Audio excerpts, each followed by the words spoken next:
এলাকায় ঘোরাচ্ছে পার্থভূমিক সেটিং করলো, যখন গাড়িতে উঠবে তখন পার্থভূমিক নাট্যকার, পার্থভূমিক নাট্যকার।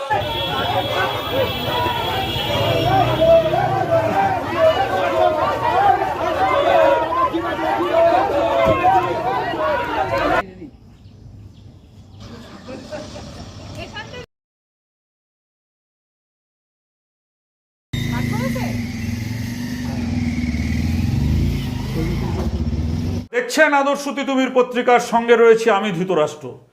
আচ্ছা, যে ছবি আমরা দেখছি, ছবি দেখার ওপরে রাজনৈতিক নেতাদের প্রতি সত্যিকারের খুব মনের দিক থেকে আমরা আগে রাজনৈতিক নেতাদের স্যালুট করতাম, সম্মান জানাতাম। কারণ হচ্ছে আগেকার যারা রাজনৈতিক নেতা ছিলেন তারা নিজেরা ত্যাগ স্বীকার করে অপরের কৃচ্ছ সাধন করতেন। দেশবন্ধু চিত্তরঞ্জন, নেতাজি সুভাষচন্দ্র বসু, বিনয় বাদল দীনেশ, যারা দেশের জন্য নিজেদেরকে আত্মবলিদান করেছেন। আর এখনকার রাজনৈতিক নেতা মানে হচ্ছে কটা খুন করতে পারছেন, কতটা পেশি শক্তি আছে, কত টাকা তোলাবাজি করেছেন, তার উপরে নির্ধারণ হয় যে তিনি নেতা কোন পদ পাবেন, এমএলএ হবেন, এমপি হবেন, কাউন্সিলর হবেন, সেই পদের ওপর নির্ভর করে। এখন আর সেই আদর্শের কোনো জায়গা নেই।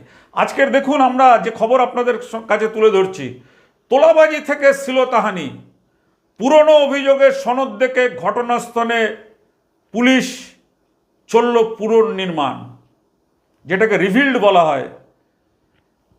পুলিশ হেফাজতে প্রাক্তন বিধায়ক নৈহাটির রাস্তায় রাস্তায় ঘুরিয়ে তদন্ত সনদদের বিরুদ্ধে মারাত্মক চাঞ্চল্যকর অভিযোগ।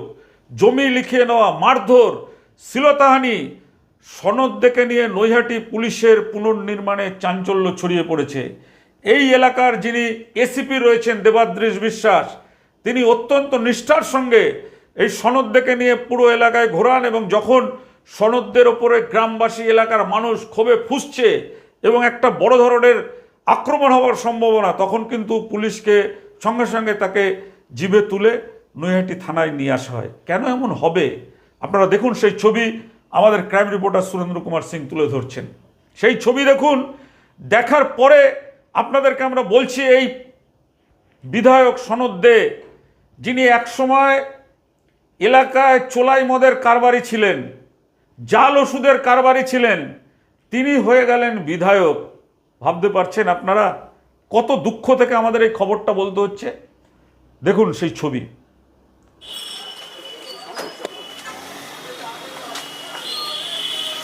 এলাকায় ঘোরাচ্ছে পার্থভূমিক সেটিং করলো, যখন গাড়িতে উঠবে তখন পার্থভূমিক নাট্যকার, পার্থভূমিক নাট্যকার। কেন এখন নাট্যকার, কেন নাট্যকার বলছিল কেন ক্ষোভে? উনি নাট্যকার। আমি কি নাটক কি নাটক করলো? ওনার জীবনটাই নাটকে ভরা।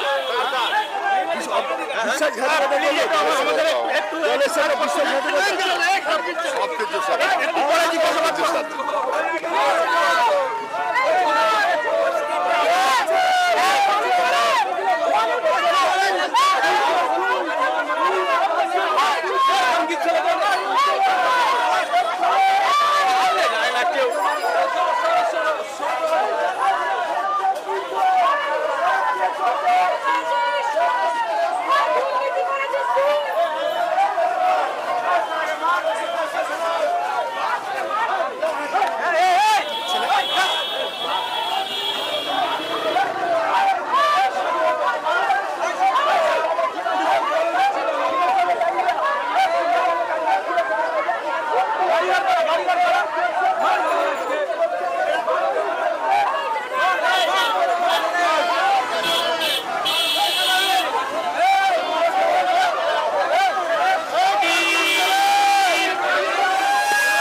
দু 2021-এ বিজেপি কর্মীদের মারধর, মহিলাদের শ্লীলতাহানি, পুরনো অভিযোগে ধৃত নৈহাটির প্রাক্তন বিধায়ক সনদ দেখে নিয়ে ঘটনাস্থলে পুনর্নির্মাণ করল নৈহাটি থানার পুলিশ।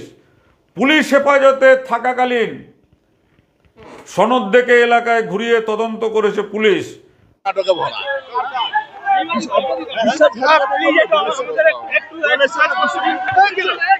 সবকিছুর সাথে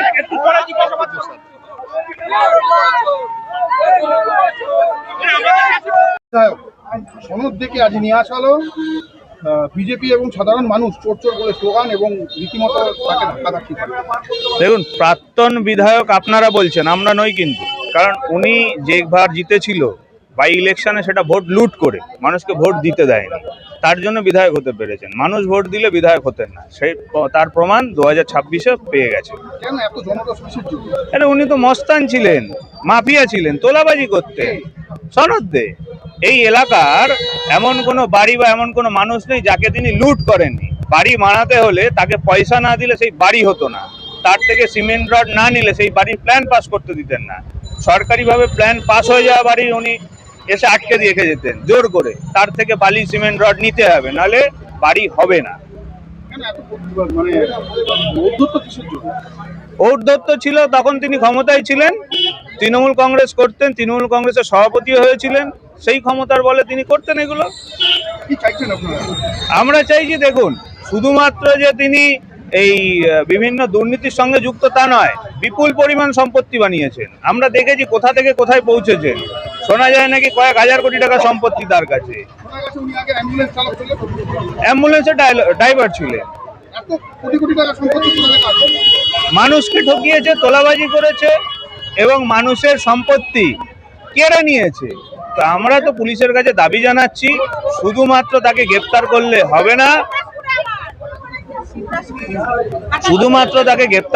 হবে না, তার যে বিপুল পরিমাণ সম্পত্তি, সেই সম্পত্তি কোথা থেকে এলো সেটাও দেখতে হবে। এবং সেই সম্পত্তি যদি সাধারণ মানুষকে ঠকিয়ে নেওয়া হয়, তাহলে সরকার যেন তাকে বাজেয়াপ্ত করে। আমার নাম সূর্য চৌধুরী, জেলা যুব মোর্চা সদস্য। ঘটনায় এলাকায় কিন্তু ব্যাপক চাঞ্চল্যের সৃষ্টি হয়েছে। যে সনদদের কথায় পুলিশ কান ধরে উঠবস করত, যে সনদে যদি দিনের বেলায় বলতেন রাত, পুলিশ কর্মচারীদের রাত বলে হাত তুলতে হতো। যে সনদে যদি বলতেন দুধের রং কালো, মানুষকে, পুলিশকে চোখ বুজে বলতে হতো দুধের রং কালো। আপনাদের মনে আছে ব্যারাকপুর পুলিশ কমিশনারেট ছিলেন, ব্যারাকপুর পুলিশের যিনি নগরপাল ছিলেন, সেই নগরপালকে একটা কথার জন্য 24 ঘন্টা নয়, মাত্র 2 ঘন্টার মধ্যে তাকে ট্রান্সফার করিয়ে দেওয়া হয়েছিল। মনে আছে নৈহাটিতে একটা ঘটনাতে নৈহাটির বিধায়ক সনদ দে, চেয়ারম্যান অশোক চট্টোপাধ্যায়, এমপি পার্থ ভৌমিক, এনারা বলেছিলেন গুলি চলেছে। আর যিনি ব্যারাকপুর পুলিশ কমিশনার ছিলেন নগরপাল, তিনি বলেছিলেন না, গুলি চলেনি। সেই কারণে তাকে সরিয়ে দেওয়া হয়েছিল। এক রাতের মধ্যে তাকে সরিয়ে দেওয়া হয়েছিল। কি দাঁড়ালো শেষ পর্যন্ত? শেষ পর্যন্ত প্রমাণ হলো যে এই রাজনৈতিক নেতারা যারা ষড়যন্ত্র করে সেই পুলিশ কমিশনারকে সরিয়েছিলেন, নগরপালকে সরিয়েছিলেন, সেটা ছিল সম্পূর্ণ রাজনৈতিক ফায়দা লোটার একটা কৌশল। আজকে পুলিশ সূত্রে যে খবর, নৈহাটির প্রাক্তন বিধায়ক সনদদের বিরুদ্ধে দীর্ঘদিনের অভিযোগ তোলাবাজি, অন্যের জমি জোর করে লিখিয়ে নেওয়া, 2021 সালের নির্বাচন পরবর্তী হিংসায় বিজেপি কর্মীদের মারধর, মহিলা কর্মীদের শ্লীলতাহানি, এই পুরনো অভিযোগগুলির তদন্তের স্বার্থে এদিন পুলিশ হেফাজতে থাকা সনদদেরকে নিয়ে ঘটনাস্থলগুলিতে যায় নৈহাটি থানার পুলিশ। কিভাবে ঘটনা ঘটেছিল তার পুনর্নির্মাণ করা হয়। পুলিশের দাবি তদন্তের প্রয়োজনে এই পদক্ষেপ। প্রাক্তন বিধায়ককে নিয়ে পুলিশের এই তৎপরতায় নৈহাটিতে নতুন করে চাঞ্চল্য ছড়িয়েছে। তদন্ত কোন দিকে মোড় নেয় সেদিকেই নজর সবার। আমরা শুধু এখানে একটা কথাই বলতে চাই যে যারাই ধরুন বিধায়ক হন, একসময় আমরা দেখেছি এ রাজ্যে প্রফুল্ল সেনকে আমরা দেখেছি ডক্টর বিধানচন্দ্র রায়কে। এসব যারা মুখ্যমন্ত্রী বা বিধায়ক ছিলেন, তাদের কাজে ছিল নিজে ত্যাগ স্বীকার করে অপরের কৃচ্ছ সাধন করা। আজকে প্রত্যেকটা এমএলএকে আমরা দেখছি এলাকায় যিনি প্রতিবাদ করেন, যিনি অন্যায়ের বিরুদ্ধে লড়েন, তাকে খুন করান এই বিধায়করা। আপনারা দেখেছিলেন বরুণ বিশ্বাস, শিক্ষক মেধাবী, গাইঘাটাতে কিভাবে রাত্রিবেলায় স্কুল থেকে যখন তিনি পড়িয়ে ফিরছেন, টিচার মানে শিক্ষকতা করে, রাত্রিবেলা তাকে মোটরসাইকেলের ওপরে গুলি করে তার বডিটাকে ঝাঁঝরা করে দিয়েছিলেন সেই মেধাবী বরুণ বিশ্বাসকে। যে অভিযোগ উঠেছিল তৎকালীন সেখানকার বিধায়ক জ্যোতিপ্রিয় মল্লিকের বিরুদ্ধে, আমাদের ভাবায় তখনই যে কেন এমন হবে, কেন রাজনৈতিক ক্ষমতা দুর্বৃত্তায়নের হাতে যাবে, দুর্বৃত্তরা কেন শাসন করবেন। এর জন্যই কিন্তু আমাদের গলা ফাটিয়ে গলা তুলে আপনাদের সঙ্গে বলা।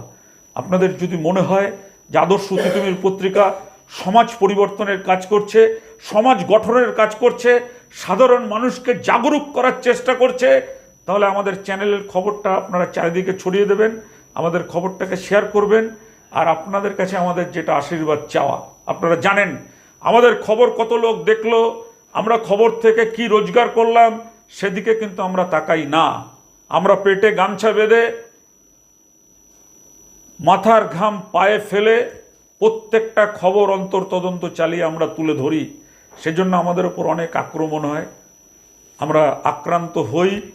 আপনারা দেখতে পারবেন এরপরে আমাদের খবর।